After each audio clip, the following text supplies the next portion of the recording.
ए भाई बात कौन है आंटी क्या कर रहे हैं ये सर एक साथ में करते करण सर एक साथ करण सर जय जी के साथ जय जी साथ में जय जी करण सर जय जी आइए Jai ji sir thank you Karan sir අපි මේ කතා කරන්න හදන්නේ ආශ්වර්යා රායි ගැනවත් අභිෂේක් බච්චන් ගැනවත් නෙවෙයි ජයා බච්චන් ගැන. ජයා බච්චන් කියලා කියන්නේ ආශ්වර්යාගේ නැන්දම්මා. එහෙම නැත්නම් අභිෂේක් බච්චන්ගේ අම්මා. තවත් විදිහකින් කිව්වොත් අමිතාබ් බච්චන්ගේ ආදරණීය බිරිඳ. ජයා බච්චන් කොහොමත් ප්‍රසිද්ධ ටිකක් නපුරු කාන්තාවක් හැටියට. ඒ නිසාම ආශ්වර්යාගේ නපුරු නැන්දම්මා විදිහටත් බොලිවුඩ් රසිකයන් ඇයව හඳුන්වා දෙනවා. ජයා බච්චන් කැමරාවට පවා මුහුණ දෙන්නේ ටිකක් කෝපය මුසු මුහුණකින්. මේ නිසාම ඇය නිතර තරහ ගන්න කෙනෙක් විදිහට තමයි බොහෝ පිරිසක් හඳුන්වා දෙන්නේ. විශේෂයෙන්ම පැපරාසින් සමග ඡායාරූප ශිල්පීන් සමග මාධ්‍යවේදීන් සමග ඇය වතාවක් දෙවතාවක් නොවේ කිහිප වතාවක්ම ගැටුම් ඇති කරගෙන තිබුණා.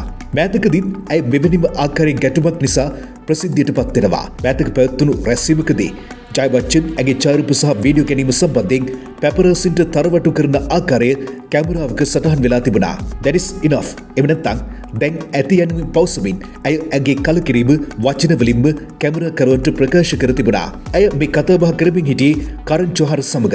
ඒ අවස්ථාවේ පැපරාසින් ඇයව රූගත කර තිබුණා. ජයා බච්චන් පැපරාසින්ට විරෝධය පළ කරපු පළවෙනි අවස්ථාව මේක නෙවෙයි. ප්‍රසිද්ධ රැස්වීම් කිහිපයකදීම ඡායාරූප ශිල්පීන්ට ඇය විවේචන එල්ල කර තිබුණා. ඒ වගේම විරෝධය පළ කරලා තිබුණා. තමන්ව රූගත කරන්න එපා කියලත් ඇය බොහොම තදින් ඔවුන්ට කියලා තිබුණා. ඇය ඔවුන්ගෙන් ඈත් වෙලා ගියත් පැපරාසිනුත් කියන දෙයක් නම් අහන්නේ නැහැ. ඔවුන් නිතරම උත්සාහ කරන්නේ ජයා බච්චන් කොහොම හරි ඡායාරූපයට නගන්න. එහෙම නැත්නම් වීඩියෝ ගත කරන්න. මේ නිසා ජයා බච්චන් ඔවුන්ට බඩින එකත් සාධාරණයි කියලා බොහෝ අය කියනවා. කොහොමවත් කාලයත් එක්ක ජයා බච්චන්ගේ මේ ප්‍රචණ්ඩකාරී හැසිරීම් වලට ගරු කරමින් පැපරාසින් ඇගෙන් ඈත් වෙන්න තීරණය කරනවා.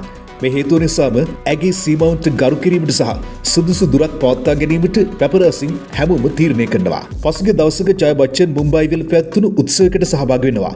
උත්සවය අවසන් වුණාට පස්සේ ඇය කරන් ජොහර් සමග කතා කරමින් හිටියා. කරන් ජොහර් පිටත් යාමට පෙර ඇයව වැළඳ ගන්නවා. ඒ වගේම ඈත් එක්ක කතා බහ කරනවා. මේ කතා බහත් කැමරාවේ පටිගත වෙනවා. ඒ අවස්ථාවේ තමයි ඡායාරූප ශිල්පීන් දිගින් දිගටම ඔවුන්ගේ මේ කතා බහ ඒ වගේම ඔවුන්ගේ වැළඳ ගැනීම රූගත කරමින් හිටියේ. ජය මේක දකිනවා. ජයට මේක ඇහෙනවා. කරන් ජොහර් සමග කතා බහ කරමින් හිටපු ඇයට ටිකක් තරහ යනවා. ඇය සංසුන් වෙන්න උත්සාහ කරත් ඇයට ඒක කරන්න බැරි වෙනවා.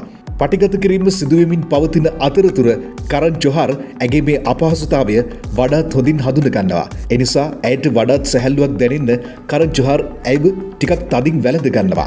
කරන් ජොහර් මාධ්‍යත් එක්ක බොහොම සුවදව කටයුතු කළත් ජයා බච්චන් එතනින් පිටත් වෙලා යන්නේ බොහොම කෝපෙන් බව නම් දකින්න ලැබෙනවා. ජය සහ පැපරාසින් අතර ගැටුම බොහෝ විට කැපී පෙනෙන ගැටුමක්. මේ හේතුව නිසා මෑතක පැවැත්වුණු සාකච්ඡාවකදී බව ජයා බච්චන්ගේ විලාසිතා තේරීම් බොහෝ පිරිසක් විවේචනය කරන්නට කටයුතු කර තිබුණා. විශේෂයෙන්ම ඇය ජංගම දුරකථනය අල්ලගෙන ඉන්න එක ඇය විසින් අදින කලිසම බව සමාජ මාධ්‍ය පරිශීලකයන් විවේචනය කළ තිබුණා.